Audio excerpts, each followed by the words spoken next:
किसी मुसलमान का दिल दुखा देना, किसी भी मुसलमान का दिल दुखा देना, ये कबीरा गुनाह है। लोग समझते नहीं है, लोग समझते हैं कबीरा गुनाह होता है शराब पीना, ज़िना करना, अलियाज़ु बिल्लाह, इनको गुनाह कबीरा समझते हैं। लेकिन किसी मुसलमान को तकलीफ पहुंचाना या उसका दिल तोड़ देना, दिलाजारी करना, यह भी कबीरा गुनाह है।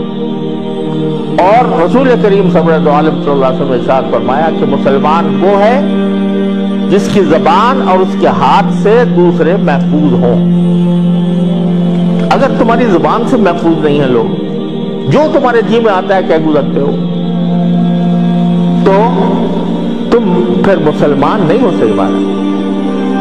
इसलिए फरमाया रसूल करीम सल्लल्लाहु अलैहि वसल्लम ने कि मुस्लिम जो है वो सलामती से निकला है।